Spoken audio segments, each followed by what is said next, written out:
And our top focus in WION at this hour. Israel hit Islamic Jihad targets in Gaza for the second day on Wednesday. As per the Israeli military, a late-night bombing in southern Gaza killed Ali Ghali, the head of Islamic Jihad's rocket-launching force, and 2 other firefighters. The Israeli military said it hit more than 130 targets, including rocket-launching sites. In retaliation, Palestinian fighters also launched hundreds of rockets against Israel. Rockets launched by Palestinians set off sirens across Israel and in the capital city, Tel Aviv. Israel's Iron Dome air defense system intercepts rockets launched from the Gaza Strip. The Iron Dome, an air defense missile system used by Israel, is one of the most deployed missile defense systems. A set of 10 Iron Dome batteries protect the people and infrastructure of Israel. Now, this is the second round of cross-border fire in a week's time, and it comes after Israel launched strikes on Tuesday against 3 Islamic Jihad commanders. A total of 22 Palestinians have been killed in Israeli strikes on Tuesday and Wednesday. אזרחי ישראל, אנחנו עדיין בעיצומה של המערכה. ברגעים אלו ממש, כוחותינו תוקפים בעוצמה ברצועת עזה, וגובים מחיר יקר מארגוני הטרור. ואני רוצה לחזור ולומר, כל מי שפוגע בנו, כל מי ששולח טרור נגדנו, דמו בראשו. Egypt had mediated a truce in the previous rounds of fighting. The Islamic Jihad groups say that Egypt has begun mediating a ceasefire. However, Israel says it is examining the Egyptian proposals at the moment. Meanwhile, the Israeli military said it was attacking rocket sites preemptively as the blast rocked different places in Gaza. The bomb shelters are also being readied in Israel as the Islamic Jihad group rained down rockets across the border. Our correspondent Jody Cohen toured one such shelter in Ra'anana. Take a look.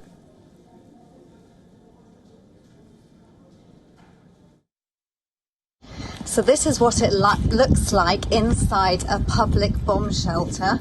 Just going to take a look in here. It's been opened. This door was locked just yesterday morning, but it's been completely cleared out by the municipality workers.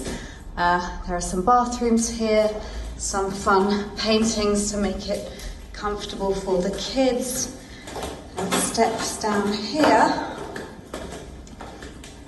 So they haven't completely cleared it out. There's obviously things that have been left here, but there's enough room for the local residents to come and take protection in a safe space from any incoming rockets, and a larger space here with emergency exits as well.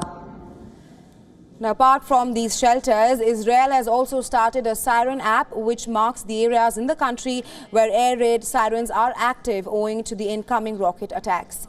The Joint Command of Gaza's groups and more than 300 rockets were fired towards Israel.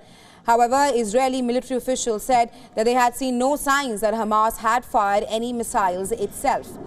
Just last week, Islamic Jihad fired more than 100 rockets across the border, and Israeli jets hit targets in Gaza in an hours-long exchange. This following the death of an Islamic Jihad member in the Israeli custody.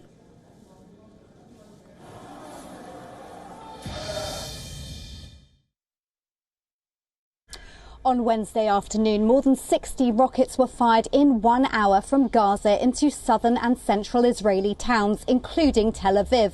The Israel Defense Forces say they're striking Islamic Jihad rocket launch sites in response.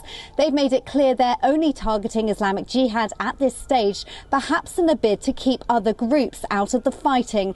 Remember, Hezbollah and Hamas have expressed solidarity with Islamic Jihad, and all 3 have been proscribed as terror organisations by several countries. Hamas has warned that Israel will see a unified response from all factions on all fronts. This is Jody Cohen for WION World is One. For more on this, we are now being joined by correspondent Jody Cohen, who's joining us live from Ra'anana. Hi, Jody. The situation has clearly intensified overnight. This is being touted as one of the heaviest fighting between Israel and Palestine in recent weeks, that too. What is the on-ground situation?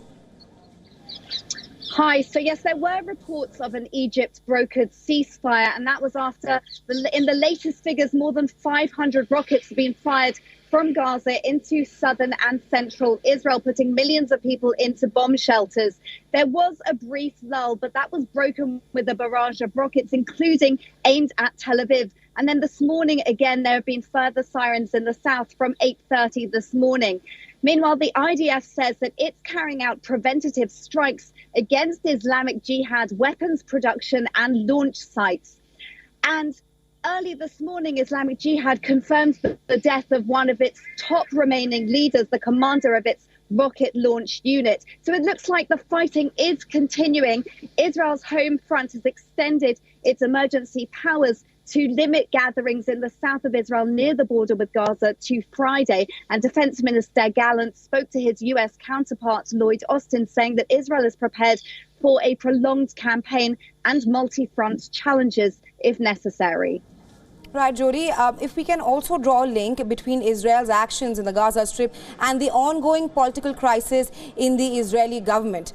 Reports suggest that the judicial negotiations, which were scheduled to take place today, were cancelled because of what has happened in the Gaza Strip. Tell us more on that.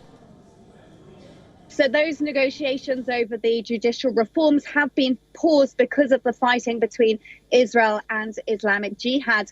Now, Prime Minister Netanyahu briefed opposition head Yair Lapid on Wednesday, and so far the opposition party heads and the coalition party heads and President Herzog have all been supporting the IDF preventative strikes.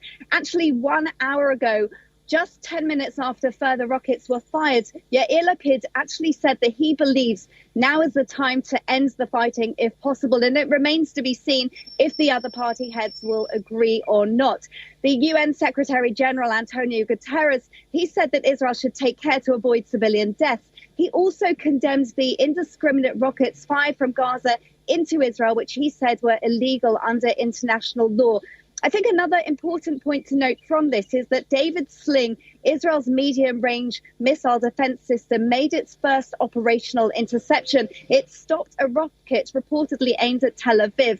Now, that is a significant boost to Israel's defenses, which are considered to be helping to prevent many civilian deaths. Right, Jody. We'll, of course, have to wait and watch how things pan out in Israel. But thank you so much for joining us and sharing your insights with us. Thank you.